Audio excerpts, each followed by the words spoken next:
जो पीछे क्रम हुआ राज्यसभा चुनाव को लेकर और उसके बाद 6 विधायक जो इनकी सदस्यता खत्म की गई, इसके संदर्भ में मैं कहना चाहूँगा कि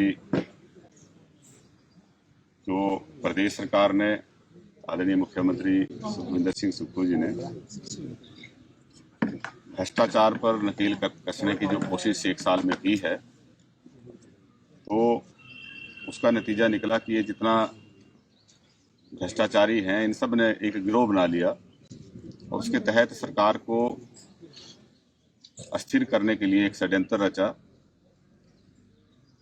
जिसमें काफ़ी जो है वो ऐसे रिपोर्ट्स मिल रही हैं कि काफ़ी अनैतिक जो तरीके हैं वो अपनाए गए। धनबल का इस्तेमाल हुआ, ईडी का सहारा लिया गया।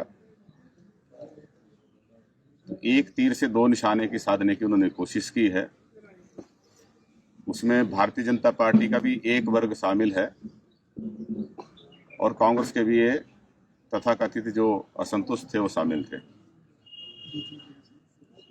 भारतीय जनता पार्टी का भी संपूर्ण नेतृत्व इस सारे घटनाक्रम को समर्थन नहीं देता है और भारतीय जनता पार्टी में धूमल साहब और अनुराग ठाकुर जी के जो विरोधी लोग हैं, उन्होंने उनको नीचा दिखाने के लिए उन लोगों को बीजेपी में शामिल कराने की कोशिश की है जिनके उनके साथ अच्छे संबंध नहीं थे। उदाहरण के तौर पे राजेंद्र राणा जी को सुजानपुर में लाकर धूमल साहब को क्या दिखाना चाहते हैं, या जो अनुराग ठाकुर धूमल साहब के समर्थक वीरेंद्र कंवर जी हैं, इनके विरोध में जो उनके घोर विरोधी देवेंद्र भुट्टो जी, उनको बीजेपी में शामिल करके क्या दिखाना चाहते हैं। उसी तरह से रवि ठाकुर को लाहौल स्पीति में डॉक्टर रामलाल मार्कंडे के तौर पे जो है उनको बीजेपी में शामिल करके उनको नीचा दिखाने की कोशिश कर रहे हैं। और यही हालत जो है गगरेट में है और राजेश ठाकुर हैं, वो भी अनुराग ठाकुर के समर्थक हैं और वहाँ पे भी चैतन्य शर्मा को लाकर जो है वो उनको नीचा दिखाने के लिए, तो एक तीर से 2 निशान साधने की कोशिश हुई है।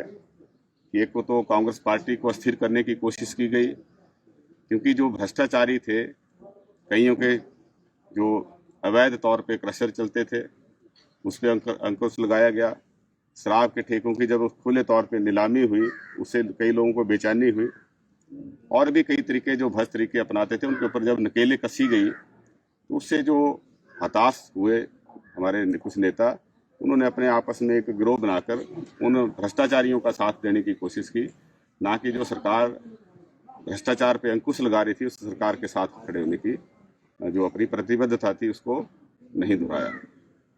वैसे में इन जो प्रयास ये किए हैं कि हम भर्त्सना करते हैं, इनकी निंदा करते हैं और भारतीय जनता पार्टी के भी नेताओं से हमारी बात हुई कईयों से, तो जो बीजेपी के प्रति समर्पित नेता हैं वो भी उनकी इन चालों से जो है सहमत नहीं हैं और ये जनता के जो जनादेश है उसका भी अनादर कर रहे हैं, क्योंकि जनता ने जनादेश दिया है 5 साल का कांग्रेस पार्टी के पक्ष में। 40 सीटें जिताकर भेजी थी। भारतीय जनता पार्टी को विपक्ष में बैठने का जनादेश था, 15 सीटों का फर्क था। तो इस तरीके से चोर दरवाजे से जो कोशिश कर रहे हैं सत्ता में आने की, उनके इरादे जो हैं वो विफल हुए हैं और वो कामयाब नहीं होंगे। हमारे जो विधानसभा स्पीकर हैं उन्होंने बहुत अच्छा निर्णय लिया है और ये दल विरोधी कानून जो है ये सिर्फ हिमाचल के लिए नहीं है। कुछ लोग उसको कह रहे हैं कि ये हम इसको चैलेंज करेंगे कोर्ट में, वो जा सकते हैं कोर्ट में, लेकिन ये दल विरोधी कानून पूरे हिंदुस्तान के लिए बना था, सिर्फ हिमाचल प्रदेश के घटनाक्रम को लेकर नहीं बना है। और उसी कानून का इस्तेमाल करते हुए इन 6 विधायकों की सदस्यता जो है वो रद्द की गई है। अब वहाँ पे दोबारा उपचुनाव होंगे और उपचुनाव में फिर हम कांग्रेस पार्टी का पक्ष रखेंगे। कांग्रेस पार्टी के पास इस समय 34 विधायक हैं, हमें 68 के विधानसभा, हालांकि 62 का भी इसमें हाउस है, 62 में तो हमारा संपूर्ण बहुमत है, लेकिन जब बाई इलेक्शन होंगे तो 68 के बहुमत में भी हमें सिर्फ 35 विधायक चाहिए, तो सिर्फ एक विधायक जीतने से हमारा पूर्ण बहुमत आता है। और बीजेपी को अपने तौर पे पूर्ण बहुमत के लिए 10 सीटें चाहिए। अगर निर्दलीयों की जो है वो सहायता लेते हैं तब भी जो है उनकी बात नहीं बनती है, क्योंकि 25 उनके अपने हैं, 3 मिला के जो है 28 हुए, और 6 के 6 बीजेपी के भी अगर आते तब भी 34 हुए, तब भी उनको बहुमत नहीं मिलेगा।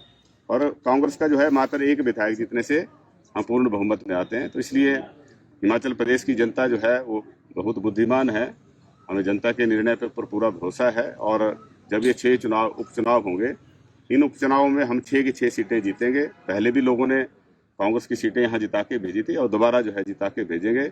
और जिन्होंने कांग्रेस के साथ धोखा किया है, जनता के जो जनादेश है उसका जो है वो मैं कहूँगा कि सम्मान नहीं किया है, उनको भी जो है मुंह तोड़ जवाब जनता देगी। और दोबारा से कांग्रेस पार्टी की एक स्थिर और मजबूत टिकाऊ सरकार जो है आदरणीय मुख्यमंत्री सुखविंदर सिंह सुक्खू जी के नेतृत्व में 5 साल पूरे करेगी और जनहित के कार्य करेगी। धन्यवाद।